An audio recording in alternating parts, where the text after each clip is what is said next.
교통수단을 나타내는 앞에는 더를 쓰지 마라 하는 것이 수업 시간에 강의가 이루어지고 또 시험으로 치입니다. 예. 어떻게 생각하십니까? 이 문법이 잘못이라는 걸 무엇으로 증명하겠어요? 무엇으로? 증명하는 방법이 없더라고요. 예. 요거 하나만 그린 것이 아니고 arrive at는 좁은 장소에 도착하는 것이고 arrive in은 넓은 장소에 도착할 때 쓰는 것이다. 모든 수거, 모든 단어, 모든 수거, 모든 문법, 모든 문장 해석까지 상황 이론이가 하면 잘못된 것이 너무 많다. 예. 문법만 그렇다는 게 아니에요. 단어 번역하는 것도 그렇고 문장 번역하는 거, 수거 번역하는 게 전부 상황 이론에 의해서 서문기본적으로는 쓰레기 청구서다 증명됐잖아요. 그래서 그 책은 다 사라졌습니다. 서문기본만 사라진 것이 그런 부의 책이 지금 학원가에서 다 사라졌습니다. 예. 제가 워낙 이 개정 문법을 가지고 교육부에 내용 증명 보내고 교육청에 내용 증명 보내가지고 학교에서 만약에 시제일치 같은 이런 문제가 나오면 당신들은 누구를 막론하고 사법 처리한다 이랬어요. 직무유기죄로. 예, 제가 그렇게 했어요. 몇 년 동안. 직무유기죄로 교육부 장관부도 사법 처리한다 그랬어요. 그래서 문법을, 그런데 교육부에서는 이런 걸 발표 안 해요. 문법이 엉터리니까 이렇게 말 안 해요. 그냥 학교에다가 여러분 문법 절대 출제하지 말고 가르치지 마라 이렇게 지시만 내려요. 예, 그래 하더라고. 나 서운하지. 선생님들한테 왜 이 문법이 출제하면 안 되는지 가르치면 안 되는지 그 이유를 설명을 해줘야 되는데 안 해주더라고요. 교육부에서 제가 대신 했죠. 어느 정도는. 아마 선생님들께서는 물론 문법을 많이 하시지 않습니까? 그죠? 이런 말씀 듣고 아마 어떻게 느낌 오실지 모르겠는데 한번 차분히 한번 들어보십시오. 그래서 어떤 선생님들은 또 학교 교수님들도 그렇고 이걸 보고 나니까 10년 한평생 묵거든 뭐 처징이 막 풀린다 그러더라고요. 어기시원하대요. 그런 분도 있는 거 하면 한편으로는 또 달리 생각하시는 분도 계실 겁니다. 자, 그러면 왜 덜을 써도 되고 안 써도 되는데, 예, 왜 이렇게 쓰지 말아야 한다고 이렇게 가르쳤냐? 이걸 이제 제가 설명드리기 위해서 바로 상황이론이라는 말이 들어가고, 또 여기는 반드시 뭐가 따라줘야 되느냐 하면 원소 이론이 들어가줘야 돼요. 원소 이론. 이거 하나 뭐 좀 진하게 나오는 거 없습니까?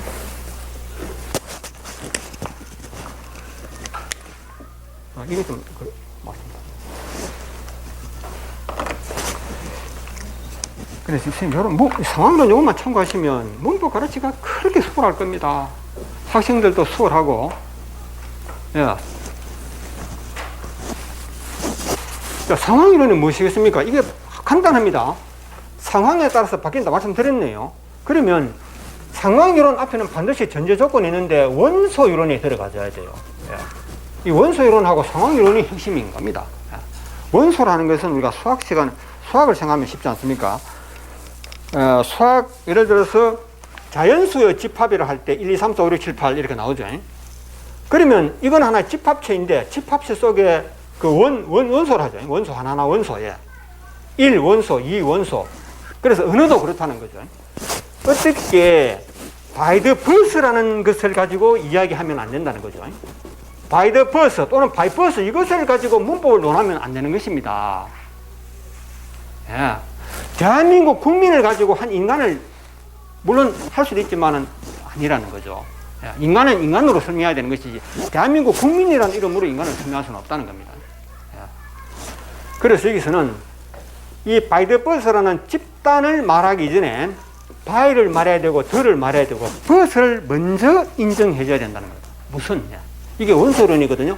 모든 사물은 원소로 존재한다는 겁니다. 원소로 존재한다. 자, 이때 이 원소의 존재 가치를 먼저 지켜줘라 하는데 우리 기존 전통 문법은 무엇이냐면요. 이걸 완전히 무시했고 상황이론도 무시했다는 것이거든요. 자, 그러면 by the verse를 사용하면 안 된다라고 하는 이 말 자체가 무엇을 의미하느냐 하면 관사를 쓰면 안 된다고 말하는 이 자체가 더의 원소적인 존재 가치를 무시해버린 거예요. 말살. 예. 그래서 학생들에게 더의 뜻이 무엇인지는 설명하지도 않고 더의 뜻이 뭔지도 모르는 사람에게 저런 문법을 쓰면 된다 안 된다 이걸 가르쳤다 이 말입니다. 솔직히 영어를 가르치는 선생님들 중에도 ing가 무엇인지 pp가 무엇인지 이거 설명 안 하는 분들 너무 많더라고요. 설명하라면 또 못해요. 영어를 가르치는 입장에서도 못하고 그냥 be 플러스 ing는 진행시제다 이렇게 하잖아요. 예. 그래서 모든 문법은 뭐 플러스 뭐는 뭐다 하는 이런 식으로 되어 있잖아요. 예. 그렇지 않습니까?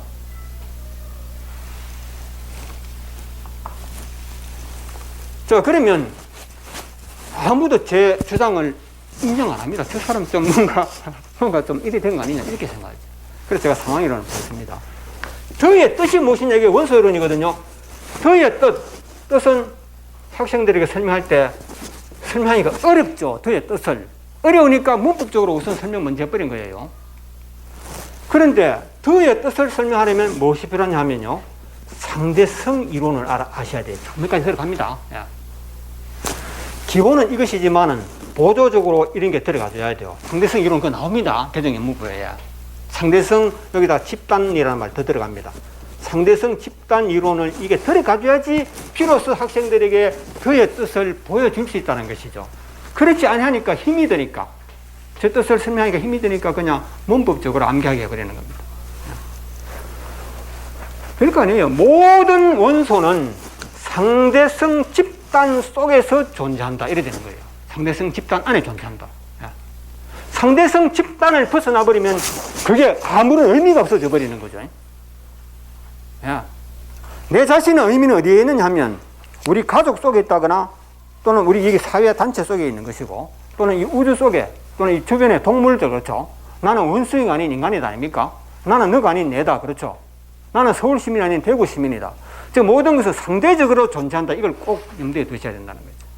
그래서 이 더라는 낱말의 뜻은 어디서 나오느냐 하면 상대성 집단을 봤을 때 이 뜻이 나온다. 이걸 아시면 되는 거예요. 자, 그러면 집단을 간단히 보겠습니다.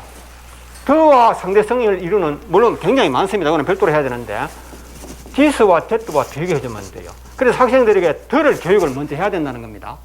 더가 무엇인지 가르쳐주지는 아니하고 관사의 용법이라는 이름으로 이걸 뜻은 말하지 않고 관사, 정관사라 그래요. 관사 중에서도.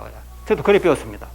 더의 뜻이 무엇인지는 저는 선생님으로부터 설명 들은 적이 거의 없어요. 단어장에서 한번 본 것 같아요, 그냥.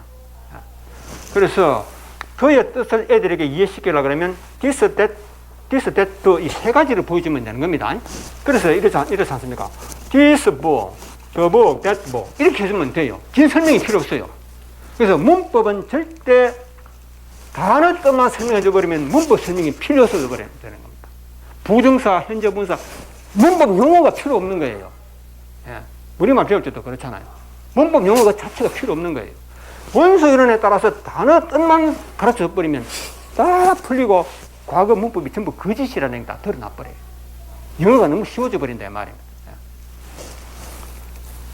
그러면 이 책, 저 책, 그 책, 이 책, 저 책, 이 책, 그 책 이거예요. 그러면 우리말을 모르는 영어도 모르고 우리말도 몰랐던 애에게 처음으로 이 말을 가르치려면 굉장히 어렵습니다. 미국에서 태어나가지고 미국에서 살면서 애들에게 이걸 가르치려고 하면 상당한 시간과 노력이 필요해요.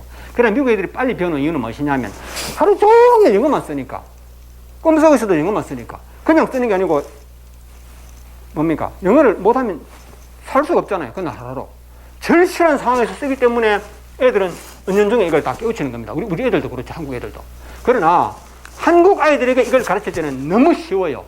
몸짓 손짓도 필요 없고 그림도 필요 없고 그렇죠. 현장에 데려갈 필요도 없어요. 경험조차도 필요 없어요. 그 자리에서 바로 우리말로 이 책, 저 책, 그 책 해버리면 한순간에 끝난다 이 말입니다. 얼마나 쉽습니까? 문법을 왜 가르칩니까? 단어 뜻만 가르치면 더의 용법은 설명하면 안 돼요. 용법이 없어요. 용법을 누구 마음대로 설명합니까? 왜 통신을 나타내는 앞에는 더를 쓰면 왜 안 됩니까? 관직이 보호로 쓸 때 더를 쓰면 왜 안 됩니까? 뭐 질병 이름 앞에 스포츠 이름 앞에 가족 이름은 못 쓰고 11가지 관사의 용법으로 외워야 할 공식이 11가지였어요. 성경은 빨기본 몇 번 다 나와요. 그게 예. 이거 외운다고 얼마나 힘들었습니까? 전부 엉터리예요. 엉터리예요. 영어 망치는 교육이라 이 말입니다. 이렇게 설명하면 어렵고 이 상황이론이 들어가야 되는데 원소이론과 상황이론이 들어가지 않으면 아무도 인정 안 해줍니다. 제가 전국의 4대 교수들, 영어과 교수들한테 100% 지지를 받았다 아닙니까? 문서상으로. 그냥 지지받았다 하면 아무도 인정 안 하겠죠. 제가 내용 증명 문서회의를 내렸어요. 문서회의. 문서상으로 100% 지지받았고, 이걸 인터넷상으로 발표하니까 제 책이 많이 팔리죠. 그죠? 그런데 어떤 이익 집단에서 그러겠죠. 또 한 번은 또 학교, 저를 명예훼손죄로 고소했어요. 이거, 그러면서 뭘 하느냐면 이게 진실을 조사해달라. 어떤 사람은 또 공정거래위원회에 고소했어요. 저를. 고발했어요. 조사 다 받았어요. 청남경찰청에서 조사받았습니다. 오래됐습니다. 당신 전국의 4대 교수들한테 100% 지지받았다는 증거가 있느냐, 이거. 증거 다 보여줬어요. 야. 증거 없이 그런 말 하면 사기죄가 되겠죠. 그렇죠? 야. 왜 그러냐? 그분들이 처음에는 당신 미국의 어느 대학에서 박사 포스 받아보냐, 이렇게 그런 질문을 했는데, 상황으로 원소이로 말해보니까 그런 말이 없어요. 당신 이름이 뭐냐부터 묻지 않아요. 그냥 요거 하나만 보고 책이 팔리는 겁니다. 야. 야. 그리고 문서회의에 다 동참을 해주고 인정을 해주는 거예요. 맞다. 당신 말이 맞다. 문법 잘못된 거 맞고 애들에게 가르치면 안 된다. 인정한다. 이렇게 된 거 아닙니까? 예. 그게 좀 오래됐는데, 그것도 최근에 또 그런 조사를 또 했습니다. 오래됐기 때문에 한 번 더. 예. 또 사람도 바뀌었을 거 아닙니까? 자, 한번 보시겠어요? 그의 뜻이 얼마나 쉽습니까? 우리말로 이거거든요. 이것, 이 책, 저 책, 그때 할 때 그라 이런 뜻 아닙니까? 요것만 가지고 있으면 돼요. 나는 학교 간다, 뭐 어떻게 버스 타고 간다 할 때는 바이버스가 맞습니다. 바이버스. 그렇죠? 바이버스가 맞아요. 이렇게 해요. 여기에 덜을 쓰면 안 되기 때문이 아니고, 여기 또, 여기 보면 간소화 이론 나옵니다. 간소화 이론이라 하는 것은 사람이 어느 생활을 하는데, 되도록이면 낱말수를 줄이는 겁니다. 그렇죠? 안 써도 되는 말을 그때 쓰려고 안 해요. 예. 이건 뭐 같으냐면, 가까이 있는 사람한테 큰 소리로 말할 필요 없잖아요. 그죠? 예, 말은 짤막하게 해가 뜻만 전달되면 짤막하게 하려고 하지 길게 안 하려고 하지 않습니까? 예, 누구나. 그게 간소화 이론. 예. 쓰면 안 되기 때문에 안 쓰는 것이 아니고, 안 써도 되니까 안 쓰는 거예요. 그래서 안 쓰는 것이 더 현명하다는 겁니다. 쓰면 안 된다가 아니고. 예, 그의 뜻이 그렇잖아요. 나는 그 버스 타고 가기도 하는, 우리말로 그 버스 타고 다닌다. 예. 그러나 상황에 따라서 이 덜하는 것이 쓰면 된다 안 된다는 게 명백히 구분되는 게 있습니다. 예, 이게 언제냐면 My father drives the school bus. 그렇죠. 우리 아빠는 스쿨버스로 운전하신다. 그렇죠. 그 다음에 나는 아빠가 운전하는 그 스쿨버스로 학교 다닌다 할 때는요, I go to school by the bus. 아버지가 운전하는 그 버스. 그렇죠. 이때요, 줄을 안 써버리면 말 그 자체가 뜻이 바뀌어버리기 때문에 이때는 반드시 써줘야 되는 거예요. 예. 우리 아빠가 운전하는 바로 그렇죠. 거쳐갈 때 그 버스 타고 다니는 이런 뜻이에요, 이게. 그래도 이게 통신수단 앞에는 쓰면 안 된다고 이런 문법을 애들에게 강요해야 되겠습니까? 예. 또 하나 보시겠습니다. 지금요, 모든 문법은 바로 이 원소이론과 상황이론에 의해서 무너진다는 것만 아시면 됩니다. 시제일치, 동사시제 12가지. 그렇죠. 뭐, 또 얼마나 많습니까? 끝도 없어요. 화학적인 변화, 물리적인 변화, 이지적 사고동사, 왕래 발작동사, 있죠. 모든 문법이 요 원소이론 상황이론. 하나 더 넣는다면 상대성 집단이론, 요거는 여기에만 이용되는 것이고, 내림순 번역이론, 이것도 마찬가지. 내림순 번역이론도 원소이론을 지키면요, 내림순 번역이 저절로 이루어지는 겁니다. 원소이론을 모르는 상태에서 옛날처럼 관계대명사, 이런 문법 용어 쓰는 사람은요, 내림순 번역, 그런 말 할 자격이 없어요. 모든 선생님들이 유명창고서마다 관계대명사나 형용사절이라 합니다. 아시겠죠? 형용사절로서 DS 앞에 있는 이 선행사를 꾸며준다 그래요. 그래서 거꾸로 번역하지 않습니까? 그리고 쉼표가 있으면 계속적 용법이라 해가지고 거꾸로 번역 안 한다. 이렇게 가르쳐요. 얼마나 통탄한 문법이라 하는 것을 이 원소이론에 의해서 다 밝혀져 버려요. 관계 대명사라는 문법 그 자체. 그러면 단어 번역하는 방법이 제가 물어봤죠. 왜 애들에게 교과서에 단어를 번역해 주지 않느냐? 계산서, on, 위에, 뭐더라? put off, put on, 입다, 옷을 입다, put on, 입다. 이게 한국말을 아는 미국인 영어 교육자들이 볼 때는 전부 엉터리 번역이래, 이게. 엉터리 번역이래. 수구도 그렇고, 단어도 그렇고, 문장도 그렇고. 그래서 우리말로 번역해 주지 마라. 우리 미국 사람한테 맡기라는 거예요. 우리가 영어다운 설명을 해줄 테니까. 이렇게 해서 우리 박사님들이 미국에서 유학 갔다 와가지고 박사학위 받아가지고 우리 한국의 최고 영어 교육 정책자로서 교육부 장관 밑에서 일을 하지 않습니까? 근데 그분들하고 대화 다 했어요, 전화상으로. 예. 그래서 교과서에 애들에게 번역 못하게 하는 거다 그러더라고요. 예. 엉터리 번역이 이게 엉터리 번역 맞잖아요. 삘이 계산수 아니라 이 말입니다. 언이 위에라고 엉터리 번역 맞잖아요. 풋도 언이 입는다. 어쩌다가 입는다는 뜻이 될 때가 있어요. 그렇죠? 어쩌다가. 그러나 상황이 바뀌어버리면 입는다라고 번역하면 너무너무 웃기는 말이 돼버렸어요. 모든 수구가 다 그래요.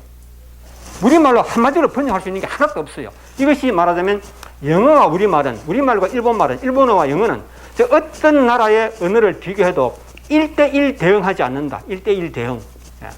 1대1 대응하는 것은 단어도 존재하지 않고 수고도 존재하고 하지 않고 문장도 존재하지 않는데 어떻게 이렇게 1대1 대응, B는 계산서, O는 위에, 뭐 브라더는 형 아니잖아요. 브라더 형 아닙니다. 예. 어쩌다가 형일 때가 있죠. 그래서 번역을 해주지 말라는 거예요. 이게 일리가 있더라고요. 그래서 교과서에 번역 안 해준다 그래요. 번역해놨다가는 욕 얻어먹게 딱 돼 있잖아요. 그래서 책임을 피하기 위해서 안 하는 거예요. 학교 선생님들이 알아서 하라. 욕을 먹어도 선생님이 먹는 거고. 그리고 책임 회피 일정해. 저는 다 알아요. 자, 그래서 이게 원소이론과 상황이론으로 이 문제를 풀면 번역을 안 해줘야 할 이유가 없죠. 예. 안 해줘야 할 이유가 없어요. 번역해주면 애들이 얼마나 좋아합니까? 그러니까 교육부에서는 그렇게 했지만 결국은 방향을 바꿀 수밖에 없죠. 번역을 하는 쪽으로 안 하고는 안 되죠. 처음에는 그렇게 실수했지만. 자, 그래서 원소이론, 즉 그 단어에는 뜻이 있다는 것을 먼저 알고, 그냥 보통 우리가 B를 계산서라고 번역하면 원소이론에 따라 번역한 게 아닙니다. 단어를 번역하더라도 원소이론에 따라 번역을 해줘야 된다. 그리고 상황이론을 따라서 번역해줘야 된다. 이게 핵심이거든요. 그래서 우리가 원소이론, 상황이론이 안 들어가면 계속 문법적인 설명을 해야 돼요. 이게 설명이 아니고 핑계, 핑계, 변명하는 거죠. 그래서 우리가 arrive in 하게 되면 넓은 장소에 도착한다 그러고, 얼마나 우리 학창시절 너무너무 외우고 학원에서도 가르치고, 또 any는 부정문에 사용해야 되고, 뭐 섬은 긍정문에 사용하고, 이런 게 얼마나 공식이 어렵습니까? 특히 any 섬 같은 거는 이 문법이 전부 외우기도 힘들지만은요, 외우는 그 순간에 영어는 망치는 겁니다. 자, 무엇을 뜻하느냐면 any는 부정문에 쓴다, 이거는 긍정문에 쓴다, 이거는 뭘 뜻하느냐면 any의 뜻을 가르치지 않는다 이 말입니다. 이게 그게 반정이에요. 반정.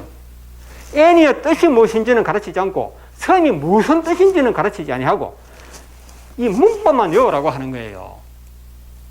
예. 이러니까 고생만 하고 영어는 안 되죠. 안 되죠. 애들이 영어를 잘할 수 있는 능력을 타고났는데 그 능력, 천부적인 능력을 그냥 마비시켜버려. 막아버려요. 예.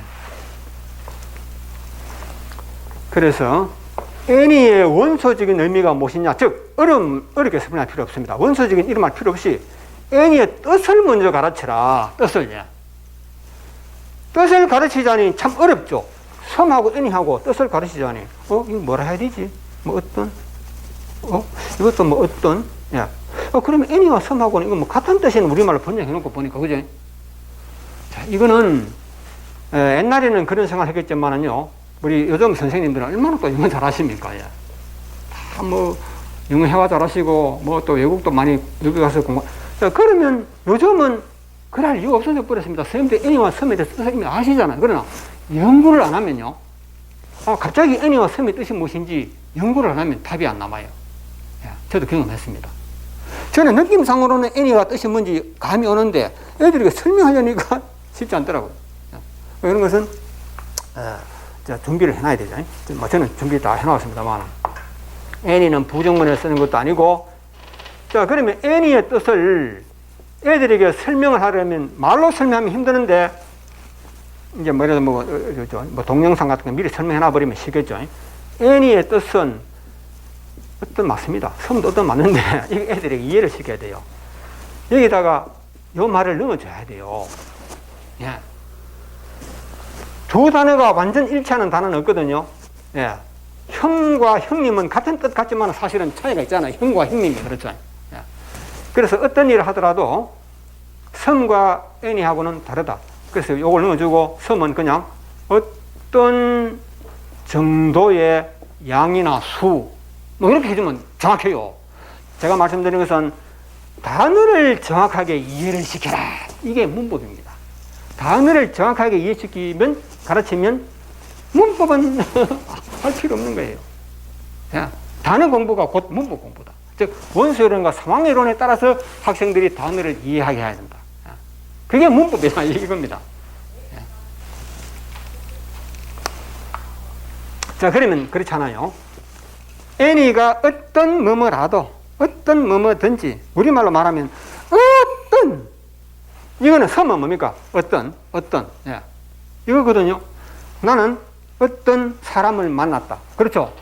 나는 어떤 사람을 만났다. 이렇게 말 안 하잖아요. 나는 어떤 사람을 만났다. 그러면 어떤이 우리말로 뜻이 살아나잖아요. 영어도 똑같습니다. 섬도. 우리말이 가장 근접하는 말을 그걸로 설명해 주면 된다 이 말이죠. 그럼 Annie는 I like any apple. I like Annie. 이거 긍정문이죠. 그렇죠? 부정문 아니잖아요. I like any apple. 나는 어떤 사과를 좋아한다. 이런 뜻이 아니잖아요. 그렇죠? 이때는 나는 어떤 사과든지 좋아한다. 어떤 사과라도 좋아한다. 요거지. 제가 예를 보여드리는 거거든. 한두 단어를.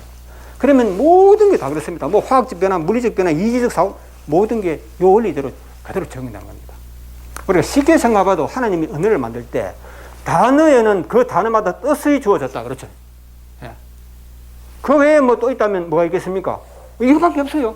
그리고 이제 말하는 순서, 주어, 동사, 목적 이런 거 꼭 이해하면 되잖아요. 그러면 부정문에도 섬을 쓸 수 있고 의문문에도 섬을 쓸 수 있고, 그런데 또 실질적으로 미국 사람들이 의문문에 섬을 쓰거든요. Would you like some more? 이게 섬이 나버렸어요. 분명히 그 부정문에는, 의문문에는 섬을 못 쓰고 의문문에는 any를 쓴다고 가르쳤는데 이게 나버리니까 또 설명해야 되잖아요. 그래서 또 문법을 또 만듭니다. 선생님 의문문에는 any 써야 된다 했는데 왜 여기는 섬이 왜 나오냐? 요거는 상대방에게 음식을 권할 때는 요래 쓰라 그러잖아요. 학생들에게 얼마나 부담이 되겠어요. 음식을 권할 때는 섬을 쓰래요. 그러면 제가 음식 한번 권해보겠습니다. Would you like any more? Would you like any more?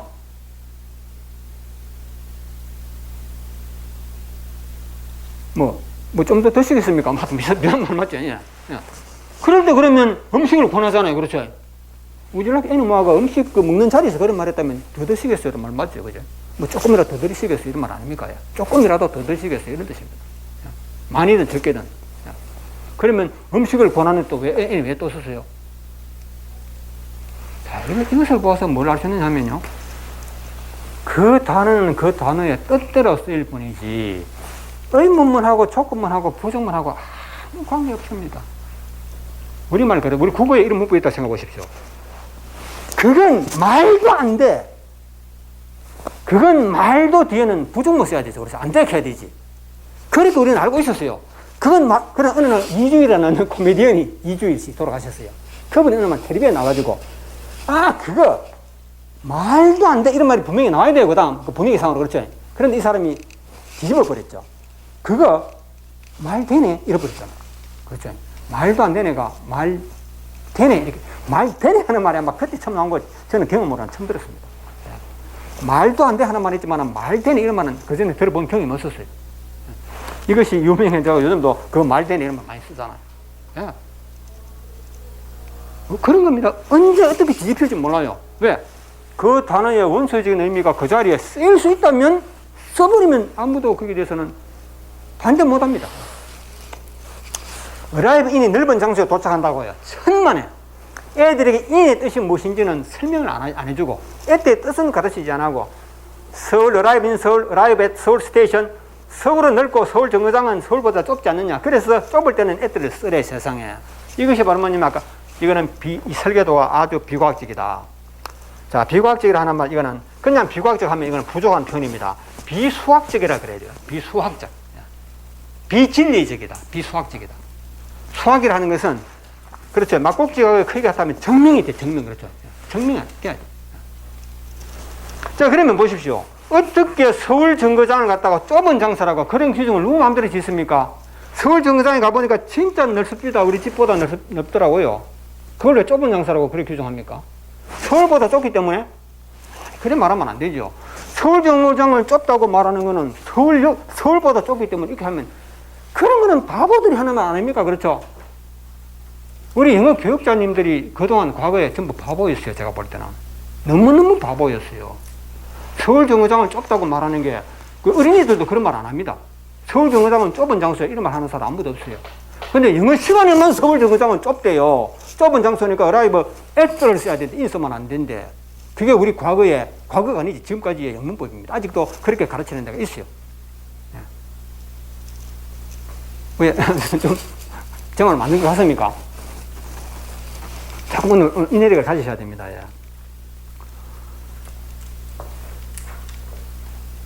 제가 선생님 입장에서 생각보다 이제 그 이야기 그만합시다. 될 수 있을 수도 있어요. 예. 상당히. 그런데 한번 모르겠습니다. 어떤 분들은 그래요. 이거 내 평생 체정이 풀리는 것 같다. 이런 말씀하는 분도 있어요. 예. 그렇더라고요. 예. 자, 그러면 in과 at를, 그러면 그래요. Here arrived in the hotel room at 3. 그는 새벽 3시에 호텔 방 안에 도착할 때 in 써야 되는 거 아닙니까? 예. in은 뜻을 살려줘야 되는 거지. 예. 그리고 로켓, 예? 그 로켓가 arrived back at the earth. 예. 지구가 얼마나 넓습니까? 서울보다 더 넓죠? 그 로켓가 지구에 돌아왔다. 그때는 arrived at the earth. at 써버립니다. 지구에도. 그렇죠? 아닙니까? 이게 바로 뭘 뜻하느냐면, in과 at의 뜻이 그 상황에 맞으면 된다는 말이에요. 그 넓은 우주를 떠돌다가 이 로켓가 지구로 돌아왔어요. 지구에 도착했다는 말이죠. 예. 그 지구가 좁기 때문이 아니고 넓기 때문이 아니고 지구에 도착하기 때문에 at 쓰는 거지. 지구 안에, 지구 속에 들어갔다면 arrive in earth. 그렇죠. 지구 속에 들어갔다는 거. 그런 거 아닙니까? 예. 즉 원소 이론이 요거 너무 당연한, 이게 바로 공리죠. 그렇죠?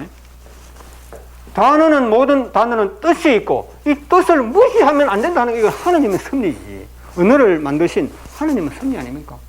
모든 단어는 뜻이 있다. 그 뜻을 무시하면 안 된다. 지켜줘야 된다. 이것이 문법의 전부를 할 수 있습니다. 자, 이런 이야기 예를 들면 끝이 없습니다. arrive, 시제일체도 그래요. 시제일체라고 하는 그 서술이 짚어렸던 문법, 제가 문법에 대해서 잘못을 비평하는 그런 시각을 가졌을 때, 제가 공무원 시험 준비한다고 대구에서 그때 공무원 시험 준비학원, 가장 수강생들이 많은 학원에 제가 한 몇 달 들었습니다. 이제 영어 시간도 제가 들었어요. 그때는 막 수강증 꺼내서 하면 종합을 꺼내야 돼요. 나는 수학만 듣겠다 이거 안 돼요. 종합. 제가 영어 강의 시간에, 서울대 출신의 영어 강사인데, 수업 시간에 이거 뭐더라? 이걸 몇 번 그래요. 자기 서울대 출신이라는 걸 은근히 말이지. 야, 은근히 자랑한다. 그러면서 제가 그랬죠. 선생님, 교수님 해야 돼. 교수님, 그게 말이죠. 방금 시제일치에 대해서 그랬거든요. 야. 그거 시제일치의 문법을 따르자면 과거를 고쳐줘야 되는데, 예? 과거를 고치지 말고 현재 그대로 둬도 안 됩니까? 이랬더니만은 선생님 눈이 덩그려가지고 그 학생은 반을 바로 찾아왔느냐 이러더라고. 반을 바로 찾아왔느냐. 즉 초급반, 중급반, 고급반 좀 수준별 반이 있어요. 예, 저보고 반을 바로. 그러면서 그 다음 설명이 시제일체라는 문법 모르세요 이러더라고. 예. 시제일체라는 걸 모르요 이렇게 하고 더 이상 대답 안 하더라고. 저는 시제일체 안 지켜도 되지 않느냐 이런 질문을 한 건데, 그 교수님은 시제일체를 지켜야 된다는 것을 그런 식으로 간단하게 대답. 시제일체 모른다.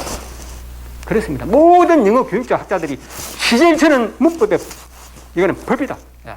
영어 문법에 이거는 아무도 이길 수 없는 법이라고 이렇게 알고 있었던 것입니다. 자, 보십시오. 시제일체라는 것도 상황에 따라 다 바뀌어버립니다. 모든 것은 상황에 따라서 왜 상황이 되느냐 하면요, 이런 거거든요. 왜 상황이라는 말이 나오느냐 하면, 이 브라더라 하는 단어가 있다 하면요, 이 단어는 영역을 가집니다. 자기만의 영역. 영역이라는 것은 면적이죠. 그렇죠? 자기가 자리, 면적을 가지고 있는, 혹은 크기를 가지고, 즉 모든 사물은 크기를 가지고 있다 이 말이에요. 크기. 자신만의 크기. 즉 브라더도 하나의 단어로서 그 자기만의 크기, 영역을 가지고 있다. 그러면 브라더를 우리말로 번역하면 뜻이 여러 가지가 나온다 이 말이에요. 여러 가지가. 그래서 미국인들이 볼 때는 그냥 브라더 하나밖에 없어요. 브라더예요. 그러나 이게 우리말과 1대1 대응하지 않기 때문에 우리말로 번역했을 때 이거는요, 형부도 되죠. 그렇죠? 형부도 되고, 자형도 되고, 매형도 되고, 맞지? 예. 시아주버님도 되고, 시동생도 되잖아요. 예. 여기 뒤에다가 인로 해버리면 이거는 또 뭐가 됩니까? 예? 뭐라 하더라, 이걸 갖다가. 예. 브라더 인로. 예. 법으로 맺은 형제. 뭐, 이복 형제 이런 거겠죠. 이복 형제가 아니고, 저 부모와 재혼했을 때 그렇죠. 재혼했을 때 형제 되잖아요. 그런 겁니다. 다시 말해서 브라더가 형을 뜻을 여러 가지 뜻을 넓게 폭넓게 가지고 있다. 자기만의 영역이 있다. 그래서 이 단어가 분위기마다 번역이 바뀐다는 거. 그렇죠. 여기서는 형이 맞고 여기서는 아우가 되고 여기서는 오빠가 되고 그렇죠. 여기서는 남동생이 되고 이 경우에서는 분위기 봤을 때 그 상황에서는 이거는 형부를 뜻한다. 이렇게 되는 거예요. 모든 단어가 다 그래요. 자기만의 영역이 있다. 그러니까 모든 단어는 한 가지 뜻으로 번역되는 것이 아니고 여러 가지 방향으로 번역되는데 원래 이 단어가 뜻이 복잡하기 때문이 아니고 그 단어의 원소적인 의미가 그 상황에 따라서 그 상황의 분위기에 따라서 뜻이 바뀐다. 이렇게 보시면. 그래서 여러분 상황이론이 원소이론에 대해서 조금 논리적으로 이해를 하셔야 됩니다. 제가 아까 말씀드렸지 않습니까? 여러분이 학생들에게 좋은 문법을 교육을 하시려 그러면 여기서 한두 시간 이거 가지고는 좀 부족하거든요. 예. 그러니까 여러분께 제가 드린 자료를 하나는 받아보셔야 됩니다. 그래야지 원소이론이 무엇인지에 대해서 상황이 무엇인지에 대해서 확실히 이해를 하실 때 답이 나온다는 거죠. 예.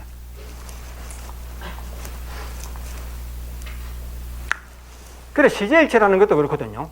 그는 말했다가 과거입니다. 과거 시제. 뭐라고 말했냐면 I like 김치. 나는 김치를 좋아해라고 말했다. 그죠?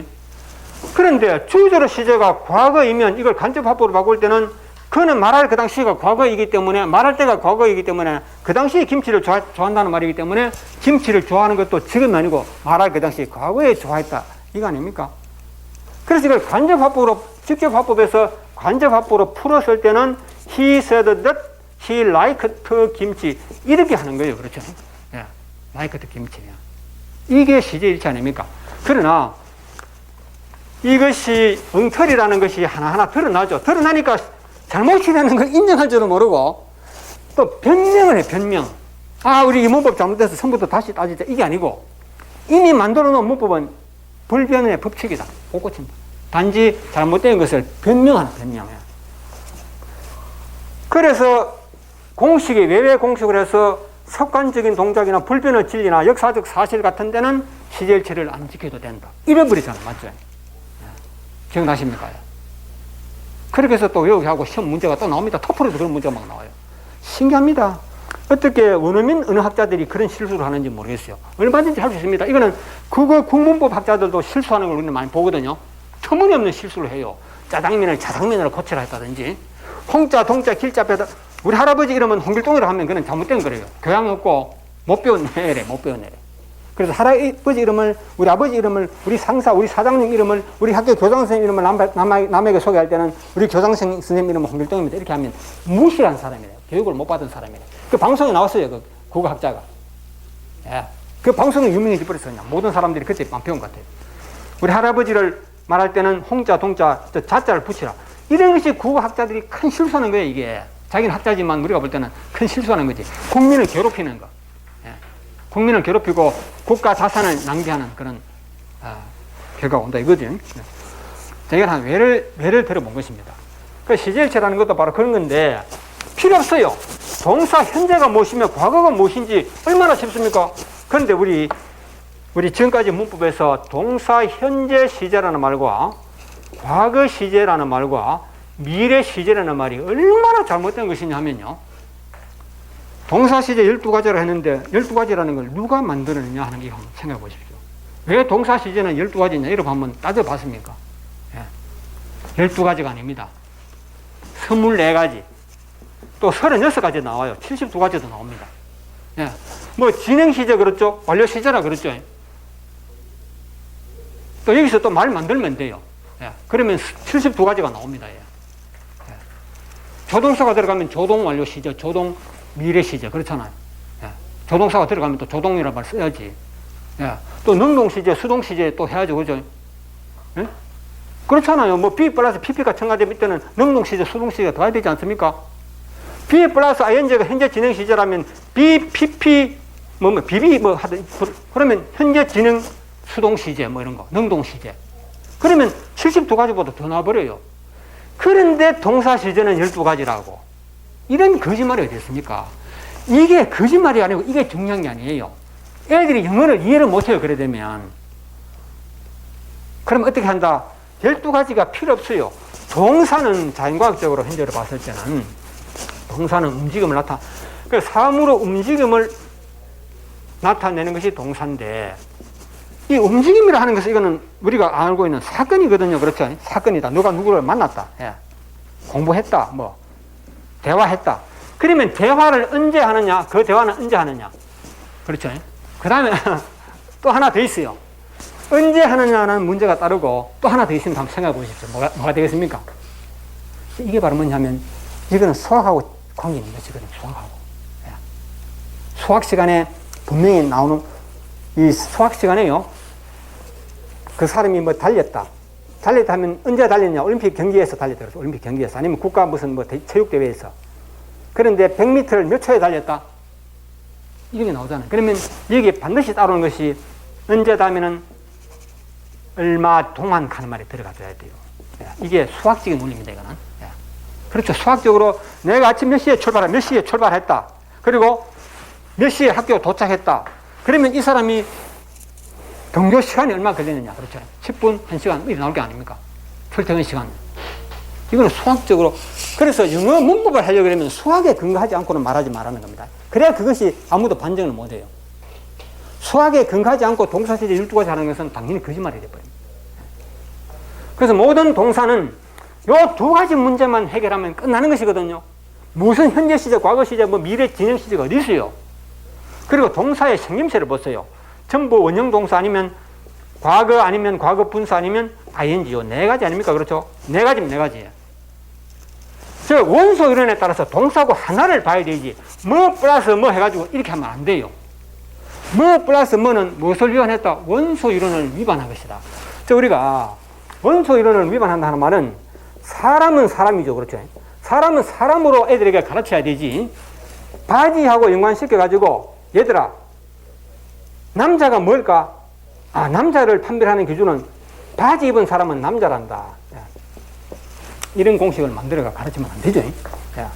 그냥 사람이 무엇인지 바지가 무엇인지 이것만 알면 돼요. 그러면 바지를 입건 말건 그는 지가 알아서 판단하는 거예요. 애들에게 야, 니는 남자니까 바지 입어라 이렇게 가르치면 안 된다 이 말입니다. 지금 우리의 영어 문법 교육은 전부 이런 가르침이었어요. 남자는 바지를 입어야 한다. 그리고 또 바지 입은 사람은 남자다. 이렇게 가르치는 거라 이 말입니다. 여러분 하나 더 있어. 남자하고 여자하고 만나면 뭐가 되지? 즉 남자 플러스 여자는 뭐다? 부부 아니야 임마. 부부. 이거 외워. 부부야. 시험 낸다 이겁니다. 애들이 들으면 참 맞는 말이죠. 선생님이 알게 외우겠습니다. 남자와 여자가 만나면 부부가 된다. 이렇게 애들 외우게 돼 있어요. 그러나 어느 날 남자 여자 만났는데 부부가 아니더라 이 말입니다. 그러면 질문하죠. 그러면 내가 가르친 공식이 잘못이라는 것을 생각하진 아니하고 그거는 이래서 그런 거야. 에? 그거는 두 사람이 부부가 아닌 이유는 그거는 친구지간이에요. 이렇게 또 새로운 또 공식을 또 만들어요.